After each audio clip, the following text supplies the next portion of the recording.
Before you pack a single box, you need to hear this. Las Vegas is one of the best places to live in America, but only if you're the right type of person. And if you're not, you'll hate it here. So we're gonna go back and forth who this city is wrong for and who it's made for. By the end of this, you'll know exactly which one you are. Don't suit. You hate heat and need 4 seasons. Let me ask you one simple thing. Think about your favorite time of year for a second. Does it have something to do with the feeling of lighting a fire on a cold day or feeling the warmth of the first spring day after a long winter? If the answer is yes, this is something you need to think through, because if you don't think through this carefully, it can start to wear on you over time, not right away. Most of the time, people love the sunshine at first. After a while, something starts to feel missing. And that is because the desert doesn't give you those seasonal shifts your body gets used to in other parts of the country. And summer here is no joke. The National Weather Service confirmed in 2024 was one of the hottest years on record for Las Vegas and the hottest summer the city has ever seen. The city hit 120 degrees Fahrenheit on July 7th, and there were 11 straight days above 110. Even last year, which was cooler, we still had 77 days above 100 degrees Fahrenheit. By late May, you're usually hitting triple digits, although this year in 2026, it's only 68 outside and it's the end of May. But usually by late May, you're already hitting triple digits, and you could stay there deep into October even. Now, how the heat affects your life is something most people underestimate when they don't live here. That's right, you stop spending time outside for long stretches of the year. Evening walks and patio dinners kind of disappear, and yard work turns into something you're trying to finish before the sun comes up. For months at a time, your day revolves around air conditioning. And if being outside is what helps you reset mentally, wait until we talk about retirement later, because there are some trade-offs there that people don't expect. I'm Vicky. And I'm Kyle. And we're your Las Vegas realtors. If you are looking to buy, sell, or invest here in Las Vegas, regardless of what your timeline looks like, definitely reach out to us. We would be so honored to help you. Now, the landscape takes adjustment too. Vegas is technically in the Mojave Desert, so you're looking at rock, gravel, sand, and mountains that stay brown most of the year. Nevada has even banned decorative grass in several public spaces because of the water conservation efforts have become such a big deal. And the original Las Vegas Springs, the natural water source the city was named after, dried up back in the early 60s. For example, Summerlin has more trees, Green Valley in Henderson feels more mature, and Boulder City has areas that feel greener than the rest of the valley. But even the best landscape neighborhoods, you're still living in the desert. It means big, bright blue skies, dry air, and some brown mountains. That's the environment. So if your favorite memories involve fall colors, hiking trails, or even just watching the seasons slowly change outside your window, you need to know that it doesn't always feel like that here. But if all of that isn't a big deal for you, and what excites you more is the energy of the city itself, this is where Vegas starts to make a lot more sense. Before we get into it, if you're thinking about moving here and want a clear breakdown of what buying a home looks like, we put together a free relocation guide to buying a home here in Las Vegas, and it walks you through the process step by step so you know what to expect right away. There's a link down in the description below. We also have a buyer intake form in the description below as well, so if you are thinking about purchasing, definitely fill that out and let's get in touch.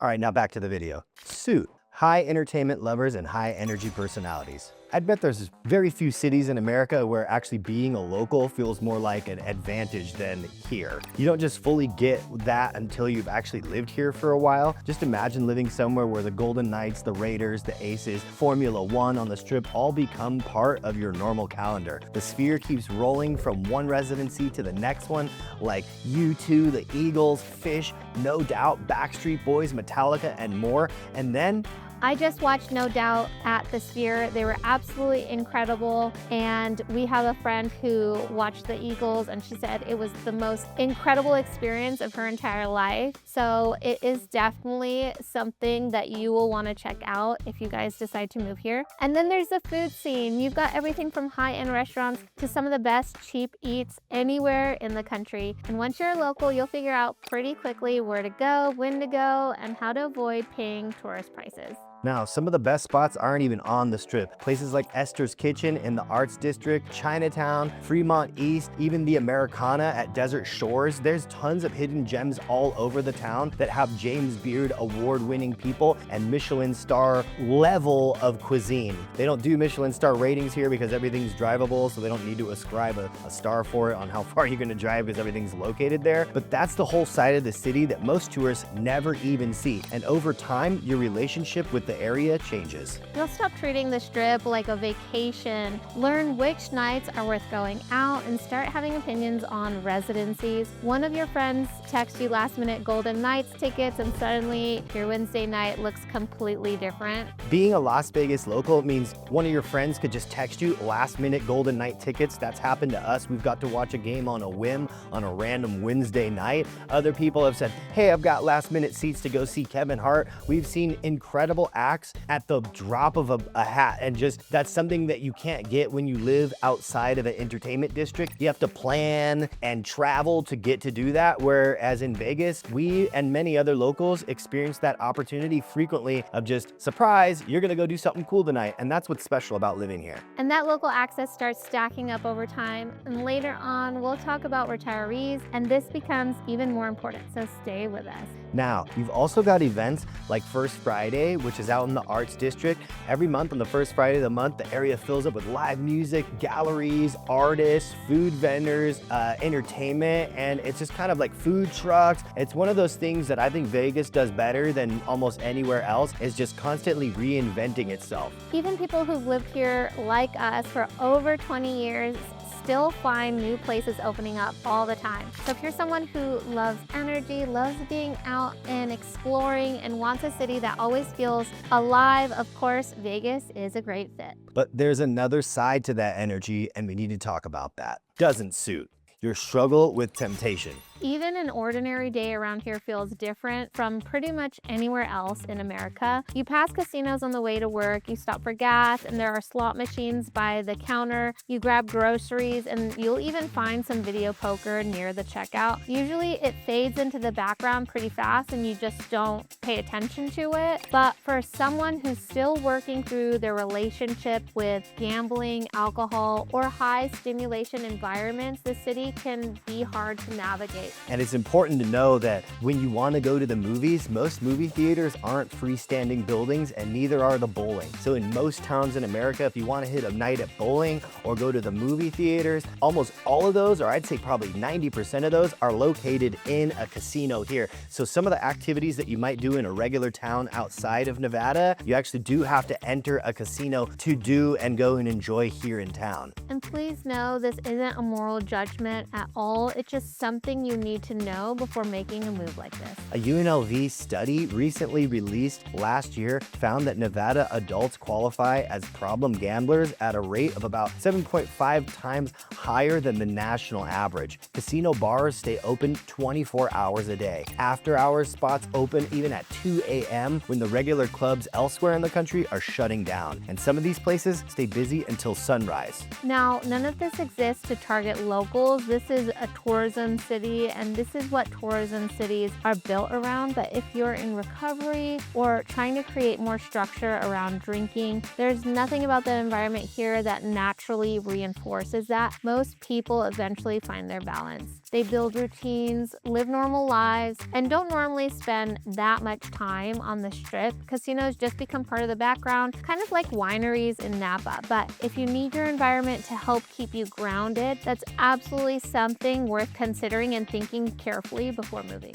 And it's definitely a lot about self-discipline. And if that's a real struggle for you, be honest with yourself before signing anything. But again, Las Vegas does have a lot of pockets that are away from the Strip where you can live a completely normal lifestyle if you're making the right decisions. And Vic and I can absolutely help you on that. But again, the Strip is at the center of the city. And if that temptation is strong for you, it is always going to be there. Now, there's a certain type of person this city works really well for, and it starts with paying 0 income tax for the state income tax. Retirees. The retirees who made this move say the same thing often. They can't believe they've waited so long. Not because Las Vegas is perfect, of course it's not, but when you look at the combination of lower taxes, milder winters, newer communities, and the overall cost of living compared to states with higher taxes, the values start making sense, and the numbers back that up. Las Vegas was the #1 retirement destination in the country last year, according to a study that tracked over nearly 15 million moves across the United States. Here's a big part of why. Nevada has 0 state income tax, Social Security income is tax-free on a state level, pension income tax is also tax-free, and IRA and 401k withdrawals are also state tax-free as well. There's also no inheritance tax and no estate tax, and if you're looking to relocate your business, there's actually no corporate income tax. So if you're thinking about starting a new business here or relocating your business to Southern Nevada, it's the perfect location to do such a thing. So for retirees moving from places like California, that can mean keeping thousands of extra dollars every single year instead of sending it to the state. Over a long retirement, that difference adds up fast.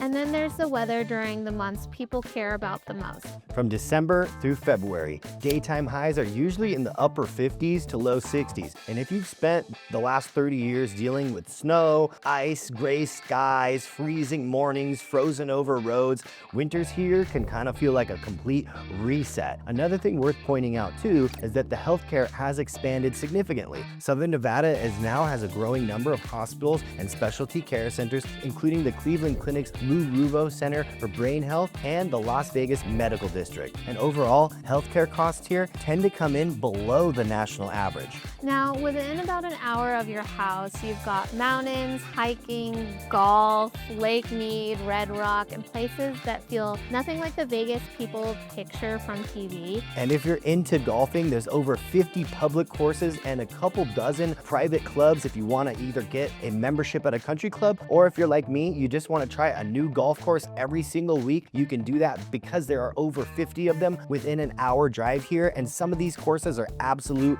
world class. And if you're in town and you love to golf, definitely hit up Kyle because you're going to be speaking his love language. I'll take you to some of the good spots.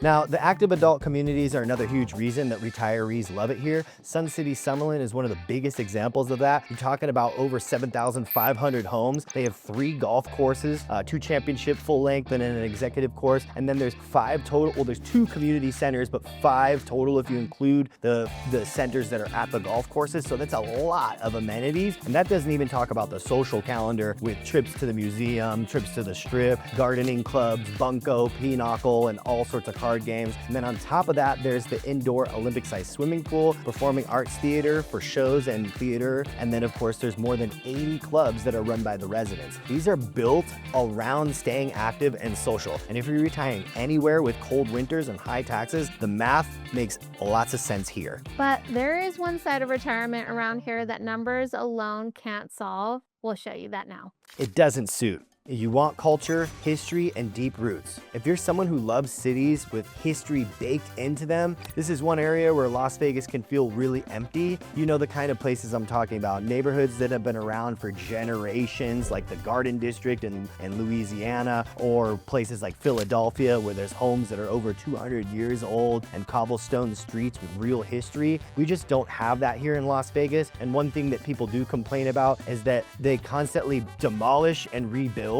And so while some people view that as a con, they don't like that everything's constantly changing and being rebranded and resurfaced. Other people do enjoy that. They feel like there's constantly something new and exciting to look forward to. So if that emotional connection to history is important to you, this place might not be the right fit for you. Las Vegas was officially founded in 1905, which makes it one of the youngest major cities in America. So you're not getting colonial architecture, old industrial neighborhoods, or blocks that have been around for hundreds of years. Even downtown, most of the older buildings only go back to the mid-20th century, and even famous Vegas landmarks don't tend to last forever. The Mirage changed the casino industry when it opened in 1989, and by 2024, it closed its doors to make room for a new Hard Rock hotel. And that pretty much tells you everything you need to know about how this city evolves. That doesn't mean that there's no culture here. It does. The Arts District has grown into a real creative community with galleries, studios, restaurants, converted warehouse spaces. You've got the Smith Center, the Mob Museum, the Neon Graveyard or the Neon Museum, which features all of the old relics and signs from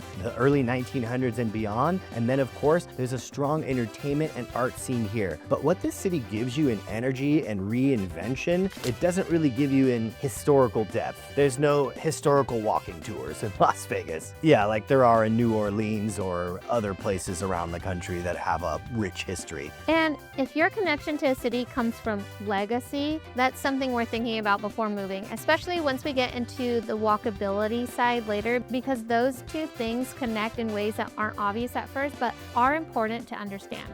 So stay with us. Now, for some people, this is what they love about Las Vegas. They like being in a city that still feels like it's becoming something. But what does surprise almost everyone who moves here has nothing to do with the city itself. Suit. Sun lovers and outdoor adventures. Out here, you can leave your house, drive west, and 30 minutes later be standing at the base of a massive red sandstone cliff, all with the Las Vegas Strip sitting behind you. Red Rock Canyon is only about 17 miles from the Strip. For rock climbers, it's one of the top spots in the Southwest. Nearly 200,000 acres of canyon walls, hiking trails, mountain biking, climbing, and even horseback riding. Also, drive another 45 minutes and you're up at Mount Charleston, where the whole landscape changes. You go from being in the middle of the desert to like towering pine trees and cold, fresh mountain air. Now this part is pretty surprising. When Vegas is hitting 108 in the middle of the summer, Mount Charleston could be 20, 25 degrees cooler. So when it's 110 here, it's only like 85 or 90 up there. You've got hiking to waterfalls, there's camping, and there's even a ski resort up at Lee Canyon. So if you have that itch to go skiing or snowboarding every single winter,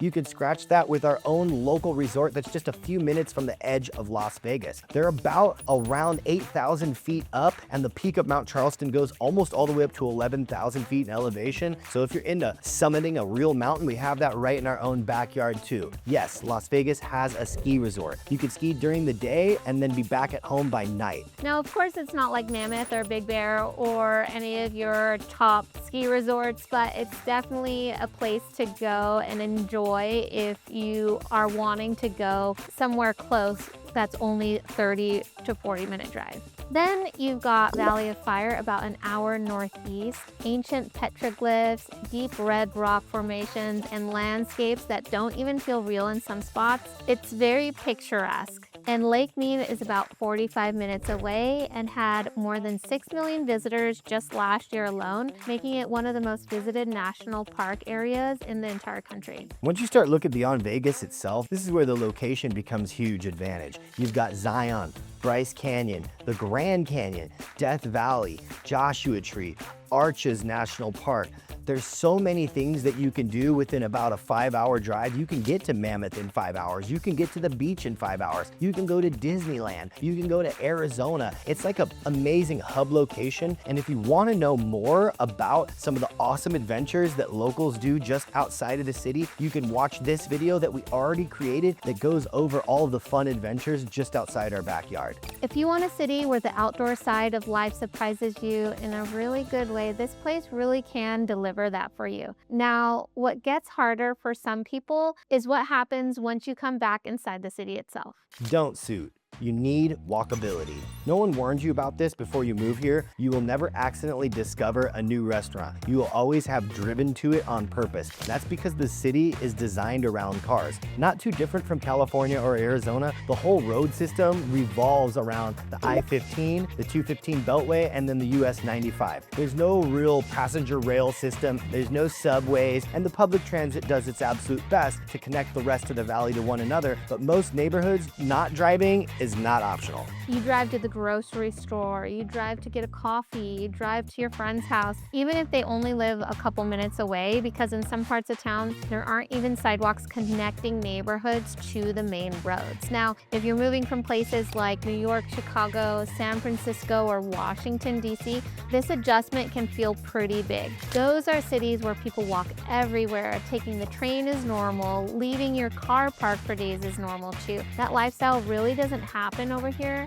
but there are a few exceptions worth knowing. So Fremont East and the Arts District are probably the most pedestrian-friendly part of the valley. Downtown Summerlin also gives a more walkable setup within that district itself, with restaurants, shopping, and entertainment all close together. And technically the strip is walkable too, but that's still more than 4 miles of tourist infrastructure, not everyday neighborhood life. With that said, we do have a really great friend who is from San Francisco. She doesn't have a driver's license. She's lived here for over 10 years and her main form of transportation is taking an Uber. So that's definitely an option if you do not drive and you're comfortable taking Ubers around. That might make things a little bit more convenient for you. Now here's the upside. The Metro ranked as the second easiest commute in the entire country in a survey done in 2024, with the average drive times being around 25 minutes. The traffic speeds here even improve slightly during rush hour, which rarely happens in most cities. So yes, you're going to drive everywhere out here, but compared to places where people sit in traffic for hours each way, daily life feels a lot easier in that sense. Still, if you're someone who loves walking out your front door, wandering through neighborhoods, and living without needing a car, that's one adjustment you need to think through. Some people make that trade happily, and there's a reason for that. Suit, people leaving California for value. For people moving here from California, the biggest difference is feeling that life suddenly gets a little easier. The houses here are bigger for what you're paying for, and the monthly pressure is lower. And one thing we hear all the time is, we should have done this sooner. And this isn't some small trend either. US Census Bureau data released earlier this year showed California lost more than 200,000 residents to domestic migration from 2024 to 2025, with Nevada ranking as one of the biggest landing spots. And for higher income buyer areas like Summerlin and Henderson have become two of the most popular places for them to land. It happens mostly because Nevada has zero state personal income tax. If a household earns around $150,000 in California, they're roughly paying $9,000 or more a year in state income taxes alone. That's money that once moved to Nevada, you can spend on other things like quality of life, vacations, and more. In Nevada, that number is zero because we don't have state income tax. So people earning $300,000 in income in California takes around $25,000 a year. Here, again, it's zilch. Also, property taxes are widely lower comparative to property taxes in California. Nevada law caps annual property tax increases at 3%. So your tax bill doesn't just suddenly jump because home prices went up or because you bought or sold a home. They only increase each year by that small cap 3% for your owner-occupied residence. Then there's housing. By early this year, median home prices around Los Angeles had pushed past $1 million. Here, median house price sits well below that in the high 400,000s. So for someone selling a home in the Bay Area, it's common to buy something similar or even bigger out here and still walk away with money left over in your pocket to invest. Now, one more thing worth mentioning before we move on. If you're a golfer, stay with us for the final part of this video. And the people who feel this financial shift the fastest are the ones who felt squeezed back in California, even though they were doing everything right. Nurses with solid income, small business owners, young couples who kept watching home ownership get further out of reach every single year. Out here, those same people become homeowners much faster than they expected. The financial difference feels real almost immediately. But there's one more thing that comes with some of these neighborhoods that you'll want to understand up front. But speaking of housing, at the end of this video, we're going to show you a tour of what you can get with your money in West Summerlin for a house exactly like this. So stick around to the end and we'll show you a quick tour. Up next, things that don't suit. You don't want HOAs or uniform neighborhoods. Most cities have one neighborhood that feels a little rebellious. The block with painted murals and the houses with unexpected gardens in the front of their street, and the streets where every yard looks different and someone's got a house painted purple or black or Pepto-Bismol pink. For the most part, you don't really get that here in Las Vegas. And if that kind of personality matters to you, you'll probably notice really quickly that something feels missing. HOAs out here are the default setting. The valley grew really fast through master plan communities, and because of that, almost all new neighborhoods exist in some kind of HOA governed community. city. Summerlin alone covers 22,500 acres, making it one of the biggest master plan communities in the entire country. Henderson's Cadence was also one of the top-selling master plan communities in America during the last year. And once you start driving through places like Summerlin or Henderson, you notice the consistency right away. Things like tan stucco homes, matching landscaping, and similar mailbox designs. Some people love that because it feels clean and organized, and other people feel boxed in by it. And some neighborhoods really do feel like they came from the same catalog, because in a lot of cases they did. And that's because we do have the same builders in different parts of the city. Yeah, the same 24 builders really run the show out here. So you will see the same floor plans and architectural designs in different parts of the valley. So you could kind of buy the same home in different places if you like different places in the valley. Which is kind of a blessing, because if you love a floor plan in one area, but you want it in a specific location, that might actually exist. But here's the tricky part. CC&Rs control things like exterior paint colors, roofing materials, landscaping, signage, parking, holiday decorations, and sometimes even whether you can run a small business from your home. And if you own an RV or boat, it might even be harder if the community doesn't have that built into the design. In most communities, you can't leave them parked in your driveway or visible from the street. Also, many HOAs require your garage to stay functional for parking only. Can't turn it into a storage room or a gym or run a business out of there, because it could be a violation. Another thing to think about HOAs is they have ARCs, or architectural control committees, meaning if you want to add landscaping to the front yard or add a bedroom or change the color of your house, you have to get it approved by the HOA. Now, there are places with fewer HOA restrictions. You'll find that in older parts of North Las Vegas. Some downtown neighborhoods, parts of East Las Vegas, and Boulder City tend to give you a lot more flexibility, but keep in mind, over 75% of homes in Las Vegas will reside in an HOA. And that includes single-family detached homes. It's not just the condos and townhomes, but those also will always have an HOA at condos and townhomes. But the trade-off is older homes and fewer maintained amenities. So to be fair, people who love HOA communities love them for absolutely incredible reasons. The landscaping stays maintained, common areas stay clean, property values tend to feel more protected. But if you're moving from a place where individuality was part of the neighborhood culture, that's not really how most of the valley operates. So if you're coming here looking for total freedom with your property, just know most neighborhoods do come with a rule book.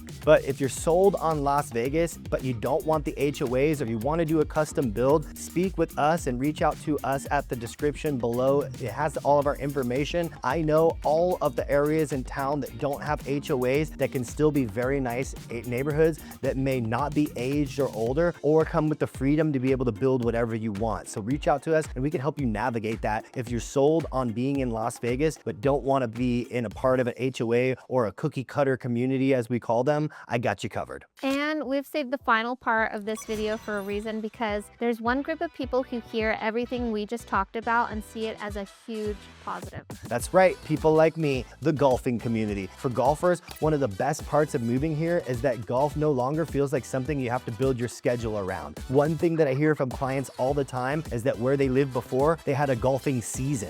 We don't have a season for golf. You can golf year-round, 365. Another thing is the valley has around 50 public golf courses, and part of what makes it stand out is how many of them are built right into the communities where people live. Shadow Creek is probably one of the biggest names. It's ranked as the #1 golf course in Nevada by Golf Digest and one of the top public courses in the country. Golf Week ranked it as #1 casino course in the nation. And this isn't some course you fly in to visit once as a tourist. For locals, it's sitting practically in their backyard. While it is costly, it's definitely a once-in-a-lifetime play. TPC Summerlin is where Tiger Woods got his first PGA Tour win, and it remains one of the most iconic tournament venues in the country. And it also holds the annual Shriners Golf Classic. You've also got Las Vegas Paiute, which has 54 holes spread across 3 championship golf courses out in the northwest desert or part of town. Then you have Southern Highlands is another course that competes with just about any other elite tier course in the country. Spring and fall are the best times of the year.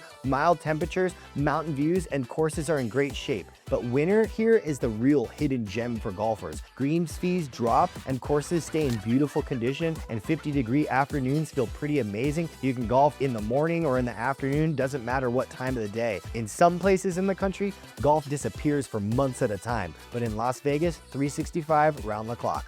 Now, summer does take adjustment. Most serious golfers figure out right away that the move is getting the 7 a.m. tee time and being home before the real heat starts kicking in. And for retirees, this lifestyle fits really well into daily life. And if you're like me and you don't mind the hotter temperatures for your golf round, then you'll find out that the later rounds in the day when it's super hot in the summer are actually discounted. So I get to play some of the best golf courses for some of the best prices because I don't mind being in the heat. And if you don't either, you're gonna find that as a huge advantage because sometimes the 7 a.m. tee times get booked up quick. Sun City Summerlin, which we talked about earlier, has 3 community-owned 18-hole courses built into the neighborhood with discounted resident rates as well. Rhodes Ranch is built around a championship golf course too, and this is basically the difference. In most cities, golf feels like an event. You block off the whole day, plan around it, and make time for it when you can. Out here, it becomes a random weekday morning. One of your neighbors texts you at about 7 a.m. tee time, and by lunchtime, you're already back home. So if you love golf, the city just makes sense. So in the end, Las Vegas doesn't work for everybody, but for the right person, it can work better than almost anywhere else in the country. The biggest thing is just being honest with yourself about who you are. Now, if you want to help narrow down where in the valley makes the most sense for you, definitely shoot us an email at kyle@kylesimonsteam.com today, or give us a call 949-933-5833, or fill out our buyer intake form in the description below, and we'll definitely schedule a time to chat more. We help buyers relocate every single week, and we'd be happy to help you map it all out. And so if your next question is, okay, but where in Las Vegas would I even want to live? We linked another video right here breaking down neighborhoods all across the valley. So thank you guys so much for sticking around. Here is a quick tour of what you could live in right here in Summerlin right now.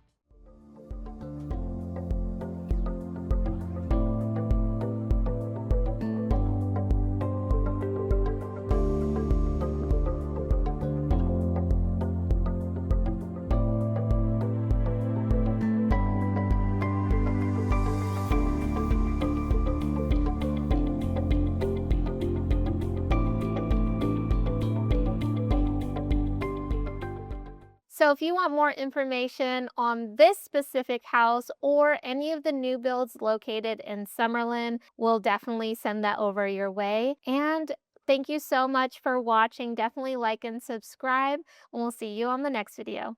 Bye. Bye.